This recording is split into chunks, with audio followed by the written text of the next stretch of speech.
కాళ్లలో నొప్పి, నరాల వాపు వంటి లక్షణాలతో బాధపడుతున్నారా? వెరికోస్ వెయిన్స్ లో అత్యాధునిక చికిత్స ఏవిస్ వాస్కులర్ సెంటర్. నమస్తే రమగారు. నమస్తే జయ. ఒక జాలరీ అండ్ భూతం కథ ఒకటి చెప్పుకుంటూ ఉన్నాం. అందులో రెండో భాగంలోకి వచ్చాం. ఒక రాజుగారిని యూనివర్సిటీ రక్షించిన దుబాన్ గురించి వజీర్ చెప్తున్నాడు. ఆ దుర్మార్గుడు అని. యూనస్ ఏమంటాడంటే, మనకి మేలు చేసిన వాడిని ఇప్పుడు నాకు జబ్బు తగ్గించాడు, అది కూడా అదేదో పూసి ఇదేదో రాసి అదేమిటో చేసి కాదు, ఆటలాడిచ్చి తగ్గించేశాడు. అతని జీవితం అంతా మన దగ్గరే గడవాలి, ఇంకా అతని మీద అసూయతోటి నువ్వు చెప్తున్నావు. నీ మాట విని అతన్ని నేను ఏదైనా చేస్తే సింధుబాద్ అని గద్దం చంపిన సింధుబాద్ రాజులాగా అయిపోతాను, నేను అట్లా చేయను అన్నాడు. అనగానే వజీర్ అడిగాడు, గద్దం చంపాడా సింధుబాద్, ఎక్కడిది ఆ కథ, ఎవరి గురించి అని వజీర్ అడిగాడు. ఎన్నో కథ వచ్చింది చూడు. అక్కడి నుంచి వజీర్ అడిగిన దానికి యూనస్ రాజుగారు చెప్తున్నాడు. పూర్వం సింధుబాద్ అని ఒక రాజుగారు ఉండేవాడట. ఆయనకు ఒక పెంపుడు గద్ద ఉండేది. ఎంత ప్రేమో ఆయనకు ఆ గద్ద అంటే. అది ఎప్పుడు ఆయన ముంజేయి మీదే ఉండేది. ఆయన నిద్రపోతున్నప్పుడు కూడా చేయి చాపు కూర్చుంటే అది ఆయన చేతి మీదే పడుకునేవాడు. చేయి చాపుకొని పడుకుంటే చేతి మీదే కూర్చొని నిద్రపోయేది. అది దాని మెడలో ఒక చిన్న బంగారపు గిన్నె వేళ్లాడేసేవాడు. అందులో మంచినీళ్ళు పెట్టేవాడు. బంగారపు గిన్నెతో నీళ్లు తాగేది అది. రాజుగారికి అంత ప్రీతి. ఒకసారట వీళ్ళు వేటకెళ్ళారు. వేటకెళ్తే ఒక భలే లేడి దొరికిందిట. భలే బాగుందిట, చాలా బలంగా ఉంది, పెద్దదిగా ఉంది. రాజుగారు ఆ లేడిని కొట్టబోయాడు. అది కాస్త తప్పించుకుంది. సింధుబాద్ రాజు పేరు. సరే తప్పించుకునేసరికల్లా ఆయన అన్నాడు, అరే దాన్ని పట్టుకోండిరా, దాన్ని ప్రాణాలతో పట్టుకురావాలి, దాన్ని వదిలేస్తే కనుక మీకు శిక్ష పడుతుంది అన్నాడు. వదిలేసిన వాడికి శిక్ష తప్పదు అనేసరికల్లా సైనికులు అటుబడి ఇటుబడి పరిగెత్తి మొత్తానికి ఎటాగొట్ట దాన్ని మోసుకొచ్చారు.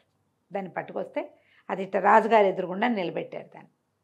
అది ఇట్లా ఆయన దగ్గరకు వస్తూ సడన్గా ఆయన ఇట్లా బెదిరించింది ముందు కాళ్ళెత్తి. ఆయన కంగారు పడిపోయాడు. మామూలుగా అప్పటిదాకా నిదానంగా ఉన్నవాళ్ళు ఒక్కసారి మీదకి దూకితే బెదర్రు. ఈయన ఇట్లా బెదిరి వెనక్కి తగ్గేసరికల్లా అది ఈయన నెత్తి మీద నుంచి ఒక్క దూకి పరిగెత్తేసరికల్లా ఈయన భుజం మీదే ఉంది గద్ద. సైనికులు ఇద్దరు పక్కపక్క నుంచిన వాళ్ళు కళ్ళతో ఇట్లా సైగ చేసుకునేసరికల్లా ఏమిట్రా లేడి పారిపోతే మీరు సైగ చేసుకుంటున్నారు అని అడిగాడు. వజీర్ అన్నాడు, అది కాదు ప్రభు, ఎవరి వల్ల ఇది తప్పించుకుంటుందో వాడికి శిక్ష పడుతుంది అన్నారు, వదిలేస్తే శిక్ష పడుతుంది అన్నారు.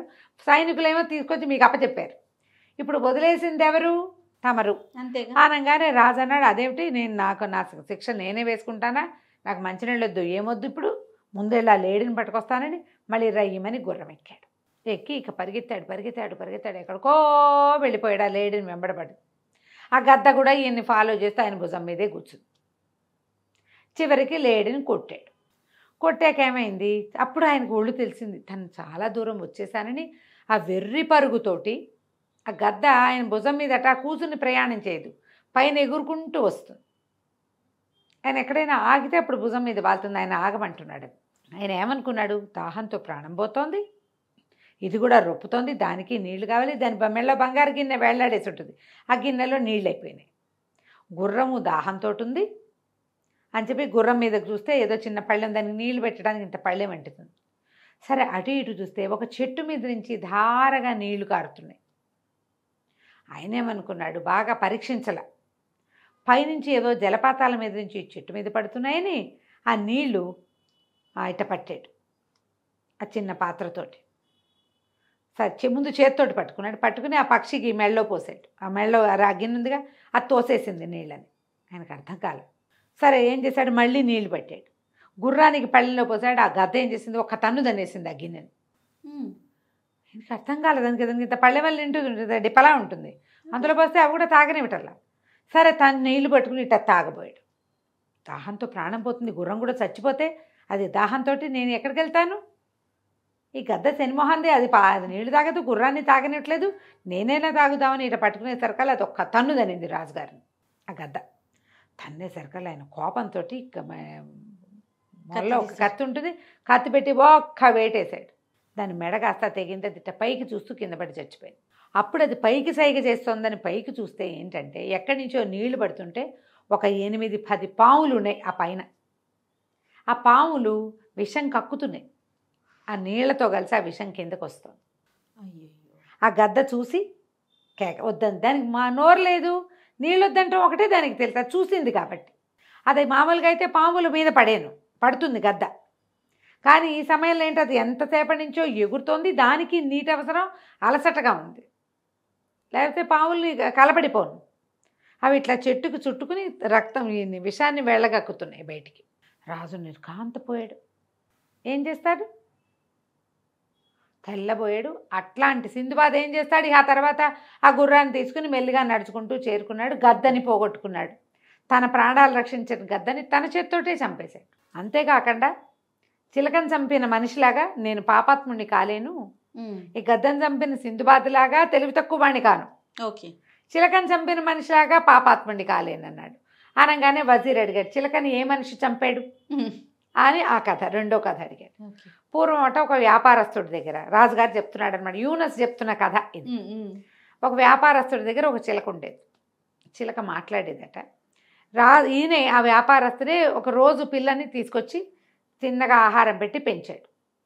అయితే ఏమైంది, చాలామంది దాసదాసి కానివ్వండి, ఒక అందమైన భార్య ఉంది. అయితే అందమైన భార్య ఉందని ఆయన కొంచెం చిలకని గమనిస్తూ ఉండమని చెప్పేవాడు. ఓసారి ఆయన ఏదో పొరుగురు వెళ్ళి తిరిగి వచ్చాక, చిలక ఏమిటే సంగతులు అంటే, ఏముంది, నువ్వు వెళ్ళాక నీ భార్య చక్కగా అలంకరించుకుని ఎవరో స్నేహితుడు వచ్చి గుర్రం ఎక్కి తీసుకుపోయాడు, మరి అతనితో గడిపొచ్చింది. 4 రాత్రులు నువ్వు ఇంట్లో లేవు, 3 రాత్రులు నీ భార్య ఇంట్లో లేదు అని చెప్పింది. చెప్పేసరికల్లా ఆయన కొళ్ళు మండిపోయింది. దొంగమొహం, నేను ఊళ్ళో లేనప్పుడు నువ్వు ఎవరితోటో తిరుగుతున్నావని లోపలికి వచ్చి అంతఃపురంలోకి పెళ్ళాన్ని చీత కొట్టాడు. చీత కొట్టేసరికల్లా ఆవిడేమో ఆయన బయటికి వెళ్ళిపోయి కోపంతో బయటికి వెళ్ళిపోయాడు. కొట్టాడు కానీ నేను చంపేయలే, పోనీ బయటికి వెళ్ళిపోయాడు. బయటికి వెళ్ళిపోగానే ఆవిడ మొత్తం చిలకత్తలందరినీ ఇచ్చింది. ఎవరే నా సంగతి మా ఆయనకి చెప్పింది అని ఒక్కొక్కళ్ళని కనుక్కుంటే ఎవరు మేం కాదు అన్నారు. అయితే ఒక పొట్టి దాసి పిల్ల ఉంది, అది చెప్పింది, పెంపుడు చిలక చాలాసేపు అయ్యగారి దగ్గర కూర్చుంది, అదేమైనా చెప్పిందేమో. సరే దీని సంగతి చెప్దాం, నా రహస్యం బయట పెట్టేసిందని ఏం చెప్పింది. ఆయన ఇవాళ వెళ్ళిపోయాడు, ఇప్పుడు రాడు ఇంటికి, ఏ స్నేహితుడి దగ్గర గడుపుతాడు. భార్యను కొట్టాడు, ఆయన కోపంగా ఉంది, వెంటనే ఇంటికి ఎందుకు వస్తాడు, ఎవరింటోనే ఉంటాడు. ఓ పని చేయండి, ఇప్పుడు చిలకని పంజరంలో పెట్టండి, దాని మీద ఓ గోను సంచి వేయండి, ఉండి దాని మీద కొట్టండి, తర్వాత నీళ్లు పోయండి గోను సంచి మీద అని చెప్పింది. చిలక పంజరంలో ఉంది, దాని మీద గోను పట్టగా పేశారు. అక్కడి నుంచి నీళ్లు ధారలుగా పోశారు. మధ్యలో డమాడమ దాన్ని ఆ కర్ర పెట్టి ఆ గోను పట్టాన్ని కొట్టారు. రాత్రంతా తెల్లవార్లు చేశారు. ఆయన పొద్దున్నే వ్యాపారస్తుడు ఏం చేశాడు, తెల్లారాక ఇంటికి వచ్చాడు. ఇంటికి వచ్చేసరికల్లా చిలక వెళ్ళి ఇల్లంతా తిరుగుతుంది. చిలక పోయి భుజం మీద కూర్చుంది. ఏమిటో చిలక విశేషాలు అన్నాడు. ఏముంది, రాత్రంతా ఉరుములు మెరుపులతోటి వాన, చీకటి గాఢాంధకారం అని చెప్పింది. నిజానికి అది ఎండాకాలం, అప్పుడు వానే లేదు. చిలక ఏం పరిస్థితి చూసింది అంతే. అక్కడి అన్నాడు, బోస్ నీదు పదిగా ఇంత పచ్చిపాపంగా అబద్ధాలు చెప్తున్నావేమిటే, నా పెళ్ళాన్ని గురించి కూడా ఇలాగే అబద్ధం చెప్పుంటావుగా నువ్వు అని చెప్పేసి దాని పీక వేసి చంపేశాడు. భారీ సంతోషంగా ఉంది. ఈ మనిషి ఏం చేశాడు, చిలక ఇలాంటి మాట ఎందుకు చెప్తోంది, ఏం జరిగింది, ఏమీ లేదు, ఎంక్వైరీ లేదు. ఈ ఎంక్వైరీ లేకుండా నువ్వు చెప్పావని నేను నమ్మను.